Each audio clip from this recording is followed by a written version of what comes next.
नमस्कार दोस्तों, मैं हूं दिनेश के ओरा। स्वागत है आपका न्यूज टाइम एसटीएस न्यूज के इस लाइव अंक के अंदर। दोस्तों, आज पूरा भारत और विदेशों में बसे हुए क्रिकेट प्रेमी वर्ल्ड कप का इंतजार कर रहे हैं।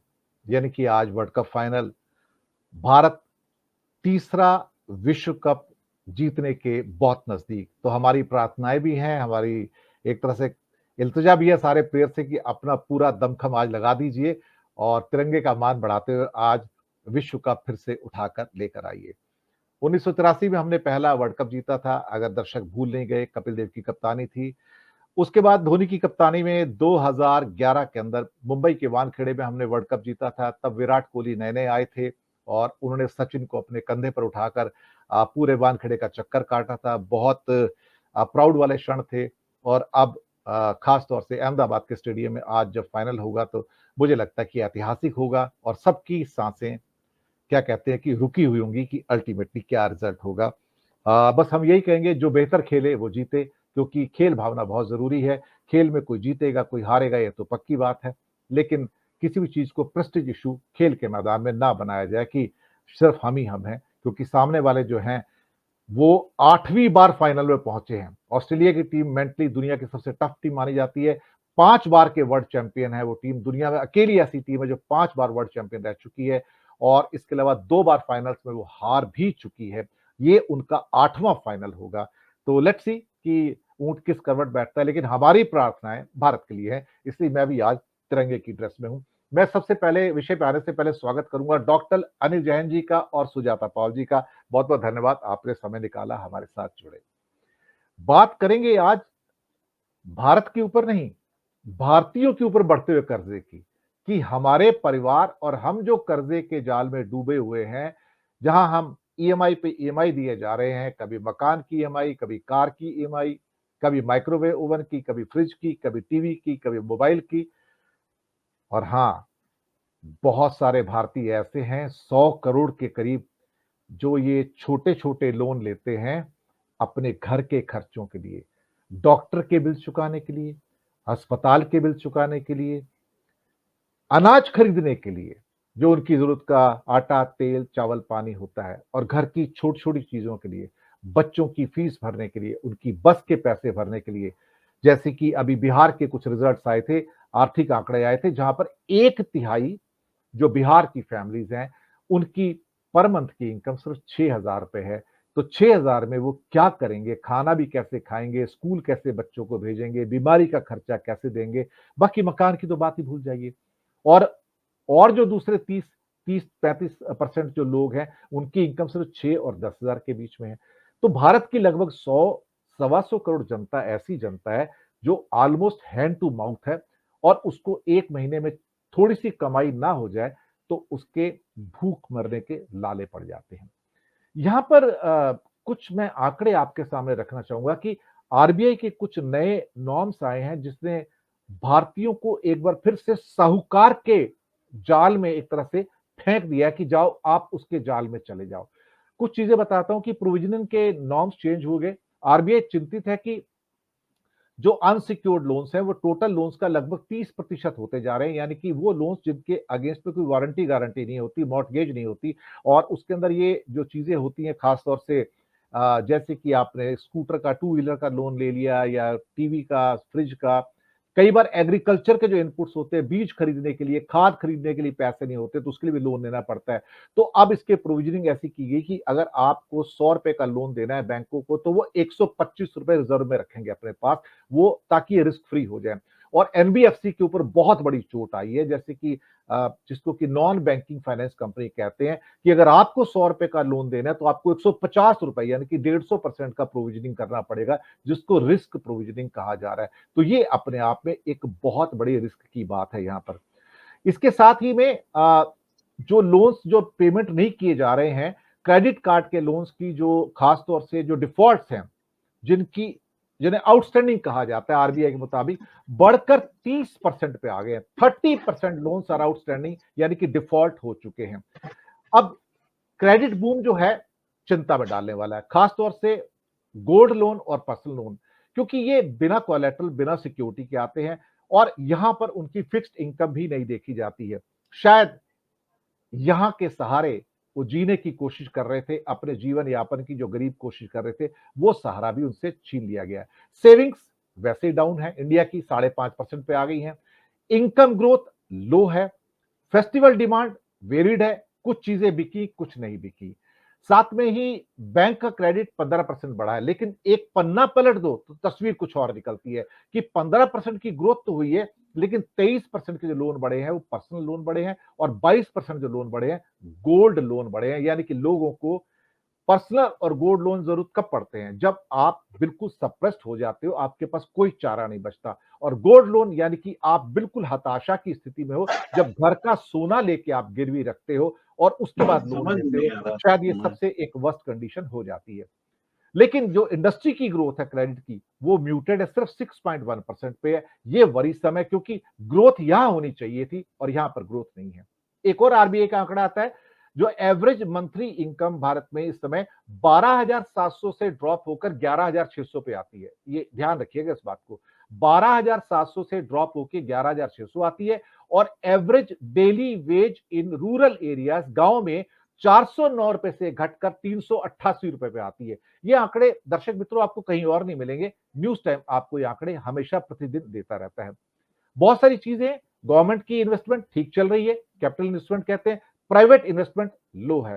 प्राइवेट कंजप्शन 58-60 पर अटकी हुई है। सरकार चाहती है कि 65-70 पर आए, और एक्सपोर्ट स्टैग्नेंट है, एक तरह से कहा जाए तो डेक्लाइन की स्टेज में है। टू व्हीलर्स की इन्वेंट्री पाइलअप हुई है, जो फैक्ट्रियों से निकली, ये सोच के खरीदे गए रिटेलर्स के द्वारा कि बिक जाएंगे, नहीं बिके, उनके पास इन्वेंट्री पाइलअप हो रही है। रिटेल लोन प्रॉब्लम क्या है? क्रेडिट कार्ड की ईएमआई हो या कुछ और हो, बाइक बिकती है, उस पर मोबाइल बिकते हैं, टीवी बिकते हैं, इलेक्ट्रिकल अप्लायंसेस बिकते हैं, इलेक्ट्रॉनिक अप्लायंसेस बिकते हैं। ईएमआई जो है एक्सपेंसिव थिंग्स की बन जाती है, इसमें कोई शक वाली बात नहीं है। लेकिन आरबीआई जो नए नॉर्म्स लेके आया, उसके लिए उसके थ्रू थ्रू देखा जाए तो बैंकों की और एनबीएफसी की जो जान है अब और सांसद में आ गई है। एग्रीकल्चर के जो इनपुट्स हैं उसके लिए भी लोन लिए जाते हैं।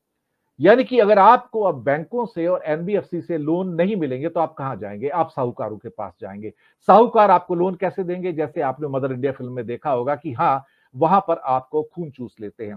तो इसका मतलब होम लोन, एजुकेशन और कार लोन तो प्रोटेक्टेड है, लेकिन पर्सनल लोन जो होते हैं, जो छोटे छोटे लोन होते हैं, या क्रेडिट कार्ड पर ईएमआई बेस्ड जो लोन होते हैं, अब वो ड्राई अप हो जाएंगे, क्योंकि बैंक्स अब वो साहस नहीं करेंगे कि इनको दिया जाए। Actually we are pushing the people towards the loan sharks, जिसके लिए हम टर्मिनोलॉजी यूज करते हैं। तो गवर्नमेंट एक तरह से कहा जाए तो आम आदमी के फेवर में नहीं है। तो टाइटनिंग ऑफ नॉर्म्स जो है, बेसिकली जो नॉर्म्स किए जा रहे हैं, ये आम आदमी को हिट करने जा रहे हैं। अनसिक्योर्ड लोन्स अब आपको बहुत मुश्किल से मिलेंगे, इसकी मैं कल्पना करके चलता हूं। इस बीच हमारे साथ आलोक भदौरिया जी भी कुछ समय के लिए जुड़े हैं। आलोक जी, आपका भी बहुत बहुत स्वागत है। हमारे साथ आज अनिल जी और सुजाता जी भी हैं, आप सबका स्वागत है। आलोक जी, मैंने कुछ आंकड़े पेश किए हैं, खासतौर से कर्ज में डूबे करोड़ों भारतीय और आरबीआई के जो नॉर्म्स चेंज हुए हैं, इसकी वजह से उनकी जो कामनाएं हैं उसको धक्का लगेगा। अब वो आरानी आसानी से ईएमआई बेस्ड जो छोटे छोटे लोन होते हैं, मोबाइल के हों, टू व्हीलर के हों, माइक्रोवेव ओवन के लिए हो, टीवी के लिए हो, फ्रिज के लिए हो, वो नहीं ले पाएंगे, या मोबाइल भी नहीं ले पाएंगे। मुझे लगता है कि वो साहूकारों की गिरफ्त में उनको भेजा जा रहा है। दुखद है, अच्छा तो नहीं है, लेकिन हाँ, शायद ये परिस्थितियां बैंकों को भी सूट ना करें, लेकिन एनबीएफसी को बहुत बड़ा धक्का लगा है। आलोक जी, आपकी टिप्पणी चाहूंगा, आप कुछ ही समय के लिए हमारे साथ जुड़े हैं। धन्यवाद दिनेश जी। आपका कहना बिल्कुल सही है कि ये सबसे ज्यादा खतरा ये और संकट एनबीएफसी को होने जा रहा है। दो ही चीजें हैं, अगर उनके पास में अगर लोन में अगर महंगा होगा, देखिए 26% का वेटेज दिया आरबीआई ने, अगर उसका लोन महंगा होना है, उसको लोन महंगा मिलेगा तो पैसा भी आगे महंगा दे पाएगी। दूसरी बात, बैंकों की स्थितियों में ज्यादा फर्क नहीं आएगा, बैंकों की केवल वही फर्क आएगा जो उन्होंने एनबीएफसी को एक्सपोजर दे रखा है। लेकिन इसका सबसे बड़ा खतरा यह है, मैं इसको दूसरे तरीके से देखना चाहता हूँ। जैसे अगर आपको रिटेल की अगर आप बात करें, तो जैसे रिटेल लोन की आप देखिए कि हालत खराब हो रही है, बहुत बुरी तरह हालत खराब है। अगर हम लोग इस साल अगर क्वार्टर वन की अगर आप बात करते हैं, अप्रैल मई जून 2024 की, तो इसमें आप ये मान के चलिए कि पिछले साल के मुकाबले 23% इसका नीचे गया है। जी। ये बड़ी बात है। और दूसरी बात एक और मैं कहना चाहूंगा कि एनबीएफसी के ऊपर अगर आप सख्ती बढ़ा रहे हैं, ठीक है, सख्ती बढ़ानी चाहिए, इसमें कोई गलत बात नहीं है। आपका लोन नहीं डूबना चाहिए, ये भी बात बिल्कुल सही है।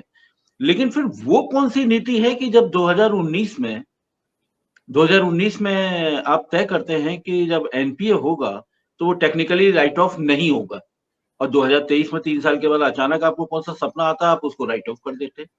और इतना ही नहीं करते, अब 1 साल के बाद ये भी छूट दे देते हैं कि वो फिर से लोन लेने की कतार में खड़े हो जाएँ।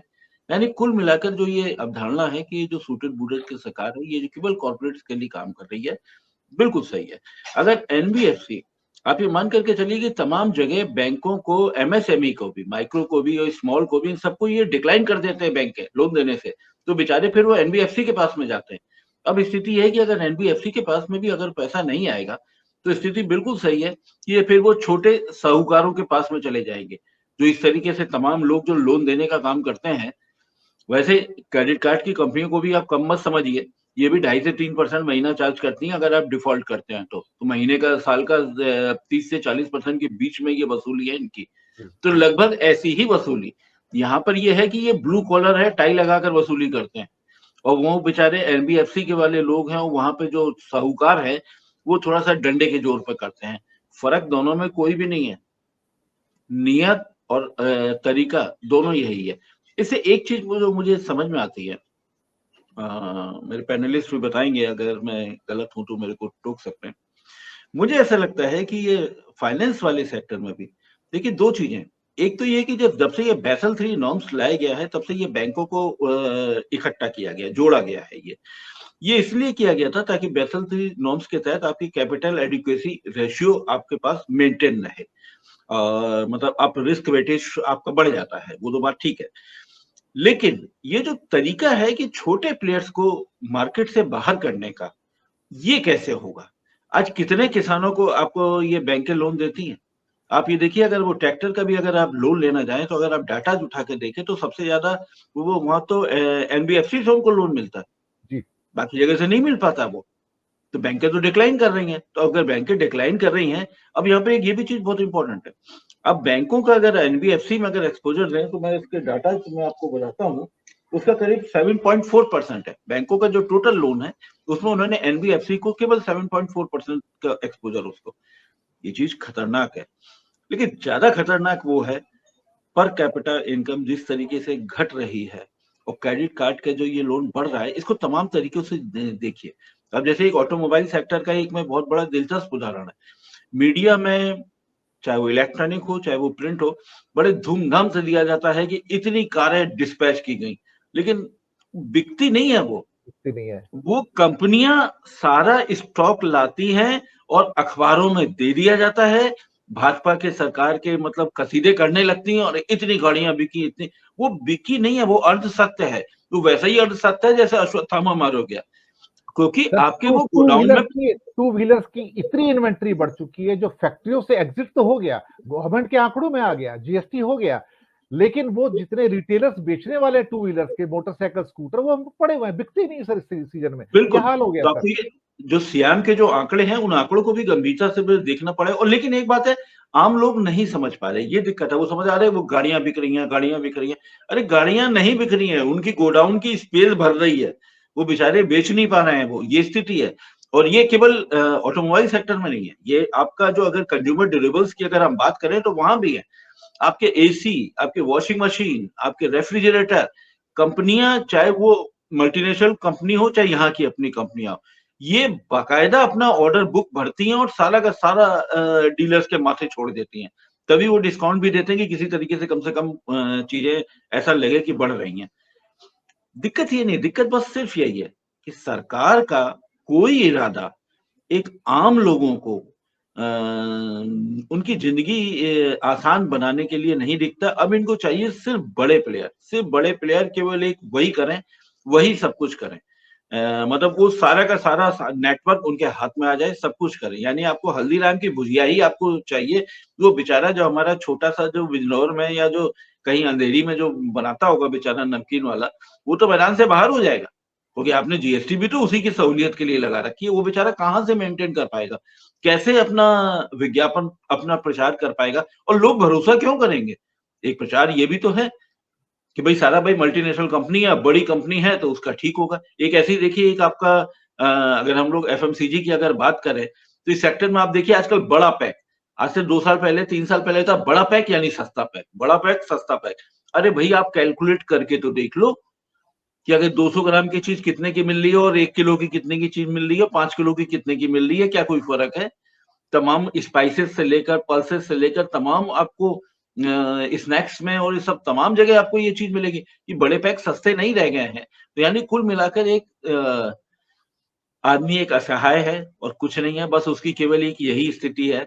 मैं तो इसको थोड़ा-सा एक चुनाव से भी जोड़ना चाहूँगा। तो इसलिए जोड़ना चाहूँगा कि अपने भारत में हमारे पास ये इलेक्टेड डेमोक्रेसी है, इसमें कुछ नहीं होना है। जिसके पास संख्या बल है, वो सबसे बड़ा देश दुनिया का वो नियामक बन गया है और वाइब्रेंट डेमोक्रेसी नहीं है। अगर वाइब्रेंट डेमोक्रेसी होती तो कम से कम आप बात तो करते मुद्दे पे आपको बात नहीं करनी है। आपको तो बस वही करनी है कि कहाँ कोई वो किसका सरदार बैठा है, कहाँ कितना बड़ा ज्ञानी और अज्ञानी बैठा हुआ है। बस आपको ये जुमलों की राजनीति है। जब तक वाइब्रेंट डेमोक्रेसी नहीं होगी, मुद्दों पे बात नहीं होगी, ये स्थितियाँ सुधरने वाली नहीं है।